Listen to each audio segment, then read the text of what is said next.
नमस्कार, मी पंजाब डक. आज आहे 28 ऑगस्ट 2026.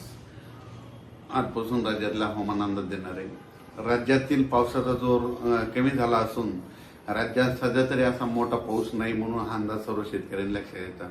फक्त 1-2 तारखेला इकडं पश्चिम महाराष्ट्रामध्ये मात्र सरी 1 सप्टेंबर 2 सप्टेंबरच्या दरम्यान येतील, म्हणून तिकडे थोडा वातावरण तयार होणार आहे, म्हणून हे अंदाज लक्षात येतात. पण राज्यात सध्या तरी म्हणजे स्थानिक वातावरण तयार होणं, तुरळक ठिकाणी कुठंतरी पाऊस पडू शकतो. खूप मोठा पाऊस नाही, राज्यात सर्वदूरचा पाऊस नाही, म्हणून हा अंदाज सर्व शेतकऱ्यांनी लक्षात येतात.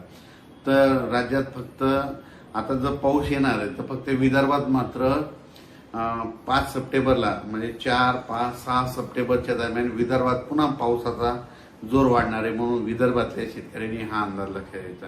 मग विदर्भामध्ये नागपूर, वर्धा, भंडारा, गोंदिया, चंद्रपूर, यवतमाळ, अकोला, अमरावती, बुलढाणा, जळगाव ह्या परिसरामध्ये मात्र 4, 5, 6 सप्टेंबरच्या दरम्यान परत एकदा पावसाचं वातावरण तयार होणार आहे, म्हणून विदर्भातल्या शेतकऱ्यांना लक्षात यायचा.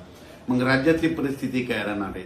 राज्यात चांगला सर्वदूरचा पाऊस सध्या तरी मध्ये एवढा नाही, फक्त मात्र 10 तारखेमध्ये 12 सप्टेंबरच्या नंतर म्हणजे जवळपास मग 12 सप्टेंबरच्या नंतर परत एक राज्यात वातावरण तयार होणार आहे. मग सप्टेंबरमध्ये मात्र 12 सप्टेंबरच्या नंतर राज्यात चांगलं वातावरण तयार होऊन सर्वदूर पाऊस पडण्याची शक्यता आहे, म्हणून हा अंदाज सर्व शेतकऱ्यांना लक्षात येतात. पण सध्या तरी राज्यात असा मोठा पाऊस नाही, स्थानिक वातावरण तयार होऊनच पाऊस असणार आहे, म्हणून हा अंदाज सर्व शेतकऱ्यांना लक्षात द्यायचा आणि आपण आपल्या शेतीचे नियोजन करायचं. सध्या हे 28, 29, 30, 31 तारखेपर्यंत ऑगस्टपर्यंत ह्या महिन्यामध्ये स्थानिक वातावरण तयार होऊनच पाऊस असणार आहे, म्हणजे सर्वदूर काही पडणार नाही, म्हणून हा अंदाज सर्व शेतकऱ्यांना लक्षात द्यायचा आणि आपण आपल्या शेतीचे नियोजन करायचं. मग राज्यात मात्र सप्टेंबरच्या म्हणजे पहिल्या आठवड्यामध्ये 5, 6, 7 सप्टेंबरच्या दरम्यान मग विदर्भाकडेच पावसाचा जोर असणार आहे, म्हणून विदर्भातल्या शेतकऱ्यांनी अंदाज लक्षात द्यायचा. राज्यात सांगायचं झालं तर सध्या तरी मोठा पाऊस सर्वदूरचा नाही, म्हणून हा अंदाज सर्व शेतकऱ्यांनी लक्षात घ्यावा. 6 सप्टेंबरच्या दरम्यान मग ते पाऊस कसा असणार आहे? मग ते एक कमी दाबाचा पट्टा आहे, ते काय होणार आहे? नागपूर, वर्धा, भंडारा, गोंदिया, अमरावती, अकोला, बुलढाणा, त्याच्यानंतर जळगाव, नंदुरबार, धुळे आणि नाशिक म्हणजे ह्या पट्ट्यामध्ये असं तिकडं नाशिककडे जाणार आहे. त्याच्यामुळे ह्या पट्ट्यातल्या जिल्ह्यामध्ये पाऊस असणार आहे.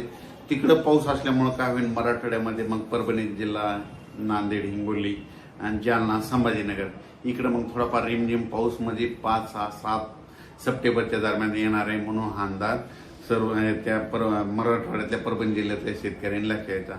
मात्र मोठा पाऊस मात्र चांगला वडे नाले वाहतील असा पाऊस मात्र फक्त सप्टेंबरच्या मध्ये 12 सप्टेंबरच्या नंतर मध्ये दरवर्षी काय होतं की 16 सप्टेंबर ते 21 सप्टेंबर दरम्यान पाऊस येतोय, म्हणून ही ते अंदाज लक्षात यायचा. त्याच्यानंतर चांगला जर पाऊस पाहिजे असेल तर महाराष्ट्रात दुसरा आठवडा बघावा लागेल, म्हणजे 12 तारखेच्या नंतर मग सर्वदूर पडणारा पाऊस मग राज्यातनं मग सप्टेंबरच्या म्हणजे 12 सप्टेंबरच्या नंतरच असणार आहे, म्हणून हा अंदाज सर्व शेतकऱ्यांना लक्षात येतात. सध्या तरी सर्वदूर नाही, पश्चिम महाराष्ट्रात देखील असाच सरी राहतील, स्थानिक वातावरण तयार होऊनच पाऊस पडणार आहे, म्हणून हा अंदाज लक्षात येतात. कोकणपट्टी म्हणजे कोल्हापूरपासून ते पालघरपर्यंत इगतपुरी ते मात्र घाट माथ्याचा पाऊस ते चालूच राहणार आहे, म्हणून ते अंदाज लक्षात येतात. पुण्याकडे देखील अधूनमधून सरी चालूच राहतील, म्हणून ते लक्षात येतं. जुन्नर, अकोले त्या भागात देखील थोडंफार सरी राहतील, म्हणून हे लक्षात येतं. इगतपुरीकडे मात्र जोराचा पाऊस असणार आहे, म्हणून हा अंदाज देखील सर्व शेतकऱ्यांना लक्षात यायचा. पण राज्यात सध्या तरी आता म्हणजे 4 सप्टेंबर पर्यंत असं मोठा सर्वदूर पडेल असा पाऊस नाही, म्हणून हा अंदाज सर्व शेतकऱ्यांना लक्षात यायचा. आणि तसेच चांगला पाऊस फक्त विदर्भातल्या लोकांना पाहायला भेटणार आहे, कारण की ते 5, 6, 7 सप्टेंबरला आणि त्याच्यानंतर मग महाराष्ट्रातल्या सर्व पश्चिम महाराष्ट्र झालं, इकडं उत्तर महाराष्ट्र झालं, मराठवाड्याचे बीड जिल्हा, लातूर, धाराशिव त्या जिल्ह्यांना मात्र वाट पाहावी लागणार आहे, कारण की ना तिकडं मात्र सध्या तरी असा मोठा पाऊस आता सध्या तरी नाही म्हणजे नसणार आहे, म्हणून अंदाज त्यांनी लक्षात द्यायचा आणि त्यांनी त्यांचं नियोजन करायचं. आणि राज्यात जर सर्वदूर सगळीकडे वडे नाले वाहन असा जर पाऊस पाहिजे असेल तर परतीच जात असा पडणार आहे.